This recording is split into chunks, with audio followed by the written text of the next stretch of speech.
Hello everybody, this is Skyflight44, aka Zek44, and today I'm going to be talking about the Lord of the Rings The Living Card Game by Fantasy Flight Games. Now, big thing is I want to do a campaign of this game. I love this game. It's my favorite card game of all time, and it deserves an epic campaign for it. Unfortunately, at the moment, they're trying to, with re-releases of stuff, build into a campaign for everything, but I kind of like my own campaign idea because I made it before they were going to attempt to do that. And a lot of campaigns and fan made campaigns are based off of what the Lord of the Rings expansions did, in which there is a 20 scenario campaign for that, if you also include two standalone scenarios. And playing through all of them, you have to do them in order. You gain boons and burdens, which boons are good things for you, burdens are not very good things for you. You also, if any of your unique characters die, or at least the unique heroes die, they're gone for the game. You cannot use them for the rest of that campaign. These are some good ideas. However, that's not how we're going to be playing the game. We're going to be playing over 100 scenarios in my own special rule set.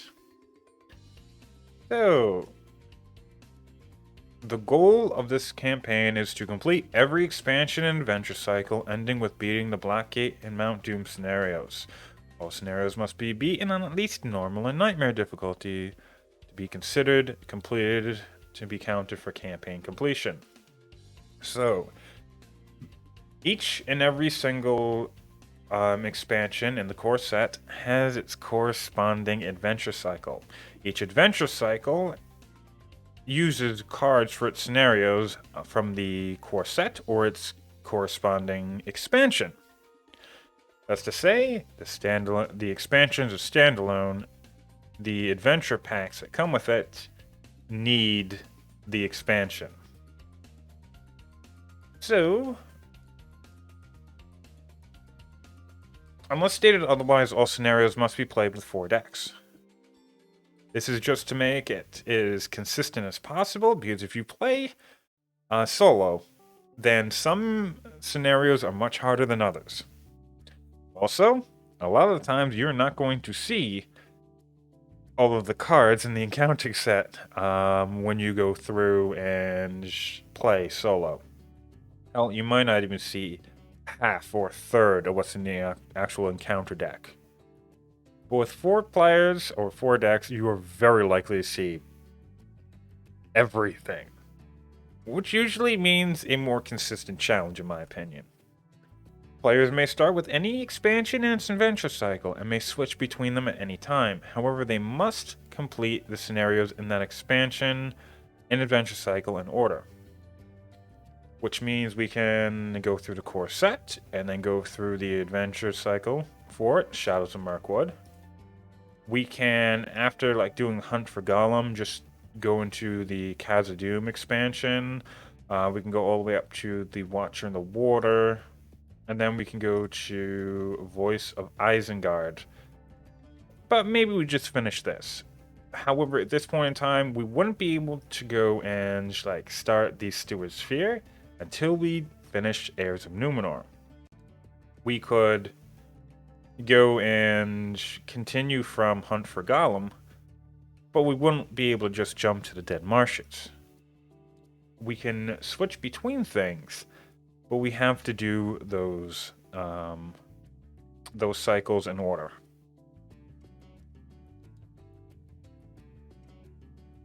So, players may use cards from scenarios they have completed and of the scenario they are playing. If this wasn't a rule, then you wouldn't be able to use any of the Lord of the Rings, the last Lord of the Rings saga expansion. You would not be able to go about using any cards from there, because you would have to beat Mount Doom and the Black Gate in order to be able to actually use those cards.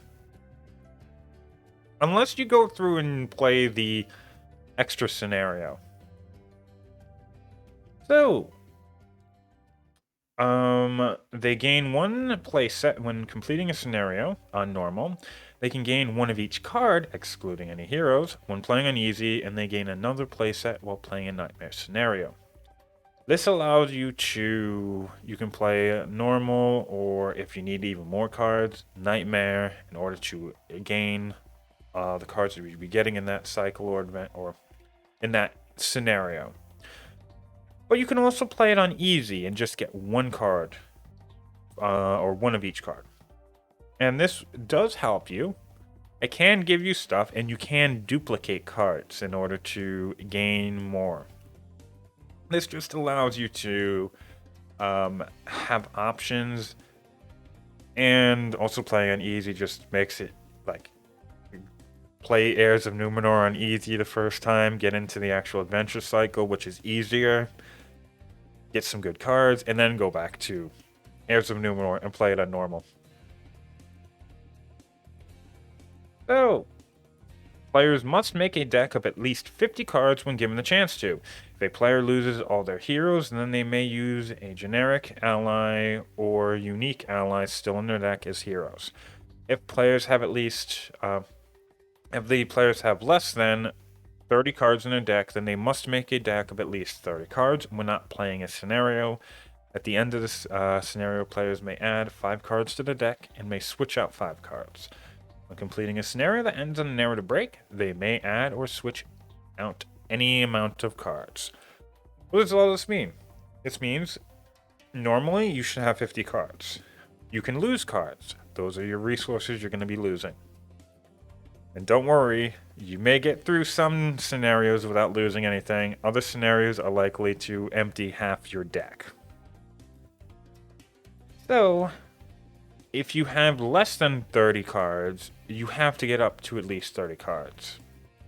But if you're at a narrative break, that is to say a point where the story winds down, the party is safe, they can rest, possibly relax, restock, resupply, all of that stuff, then you can go up to 50 cards again. You have to go up to 50 cards again. You can switch out whatever you want, you can add whatever you want. But on normal scenarios that do not have a narrative break, you can only switch out 5 cards, and you can only add 5 cards. So, when playing a scenario, each player has a destroyed pile. This goes to the right of the discard pile. The destroyed pile is treated as a discard pile when cards refer to a discard pile, except for one exception.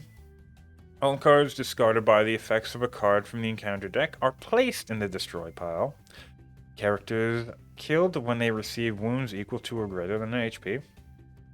And allies and heroes that are killed are placed in the destroyed pile.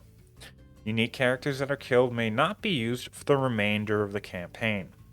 Unique characters discarded and placed in the destroyed pile are not considered killed, though. If a unique character that was killed is removed from the destroyed pile before scenario resolution, then they may still be used. On scenario resolution, all cards in the destroyed pile are removed from the campaign. So, if things go into the destroyed pile, you still have in that scenario some time to possibly get them out. If you have a card that's killed, if you have a card that was killed, let's say it was unique in the destroyed pile, then if you have cards that can get them back out, then I would go about saying do so. But if you can get them out, you can still use them for the rest of the campaign until they're killed again. Though if a unique character is discarded and put into the destroyed pile, you can still use them. They just won't have the ability to, let's say, you have less of those cards in order to use. They're just not going to be as frequent. So, players may restart or quit a scenario at the end of the round. So at the refresh phase, as it goes into the resource phase, that is when you can restart or quit a scenario. This makes it so that you can't just immediately quit as you see the in the quest phase, when you see, oh, this is going wrong, really, really wrong, but before you have to deal with the consequences.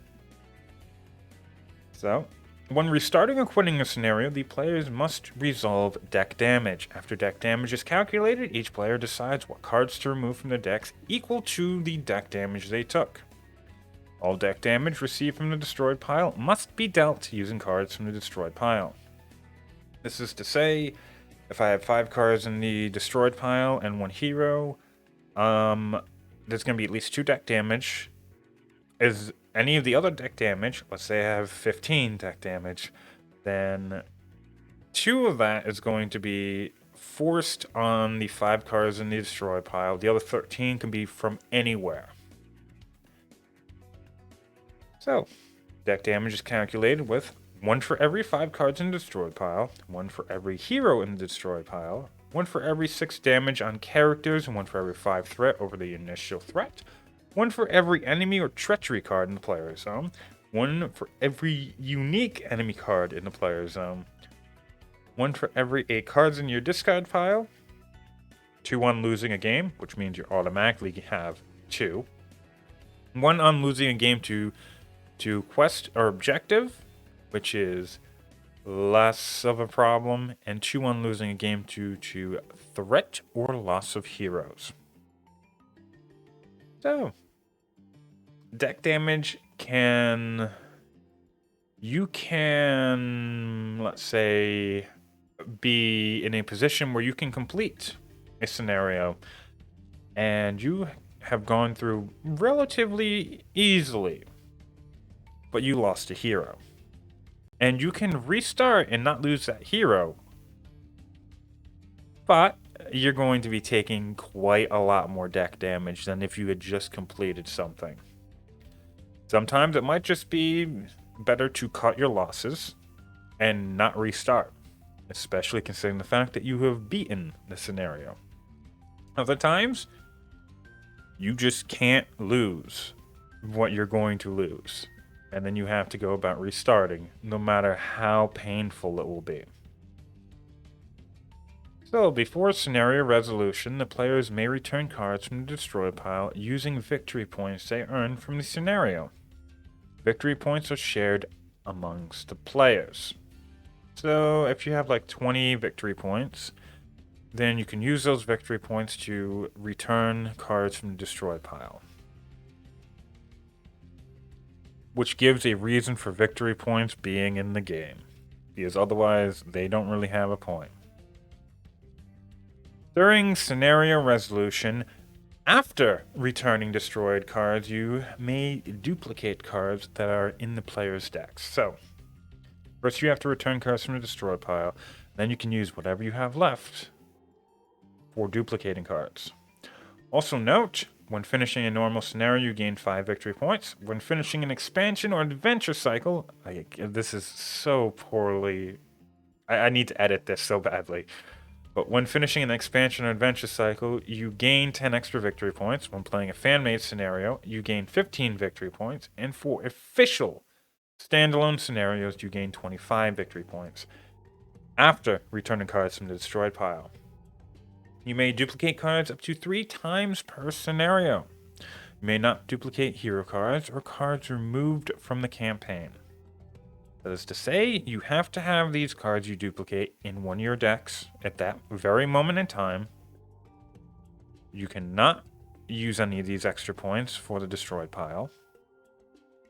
And you cannot duplicate cards that you have lost.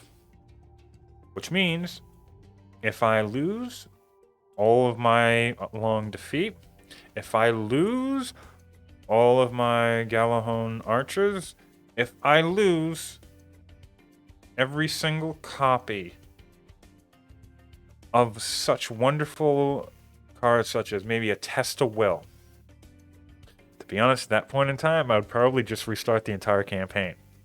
But if you lose everything of a specific card, you can't duplicate them anymore. Unless you go through and earn those cards back, you can't duplicate them. So, these are the victory point costs. They for a cost of 0 for a card, it costs 1. For 1 to 2, it will cost you 2 victory points. For a cost of 3 to 4, again, these are the costs of the cards. It'll cost you 3 victory points to get back. 5 to 6 will be 4, and if they are unique, they cost you 1 more. So again, like a test of will, it's a cost of 1 will require you to pay 2 victory points for.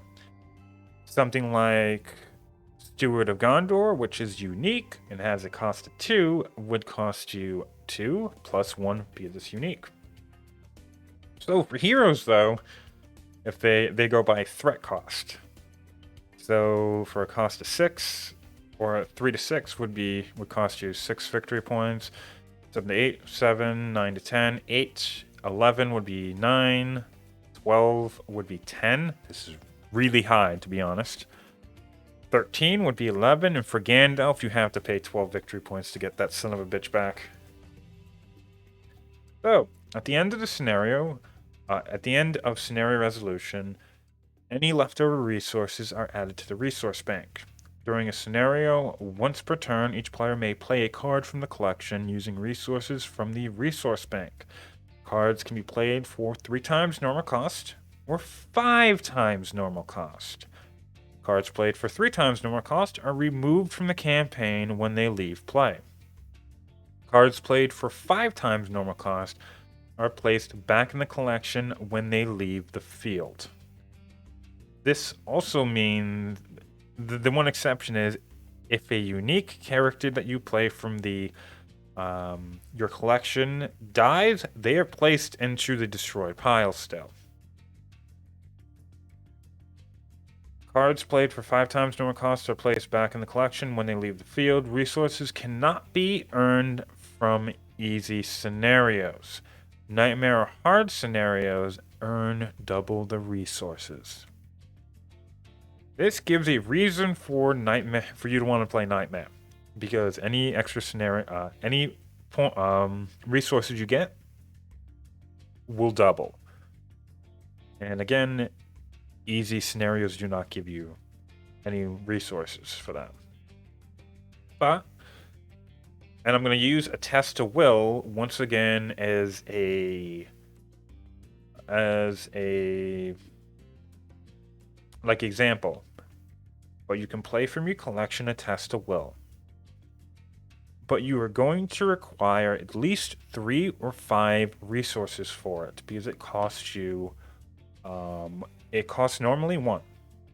But you can play 3 or 5 resources from the resource bank if you have them. And this will allow you to, if something's going to completely screw you up, you can actually go about playing the card. If not, oh well. It's kind of like having an extra deck in Yu-Gi-Oh! In which you have this list of cards that you can go into, but you're not necessarily going to be able to go into them at any point in time, and it may be costly to go into them. But they can save your ass. So, with that being said, we're going to go about starting this scenario, or this campaign, either from the core set. We could actually play from the limited edition starter set scenarios. We might start from the fan-made scenarios so that we can go about duplicating some cards before we do anything else. The big thing is we start with 2 of each card in the base set, in the core set. Outside of that, we can start wherever we want. Starting with 2 cards of each from the base set, except for Gandalf, which is going to be 8, should give you just enough, or I think Gandalf starts at 6. But that should give you just enough for each and every single player to have 30 cards. So, have a nice day, everybody. Next time, we're actually going to be playing the game.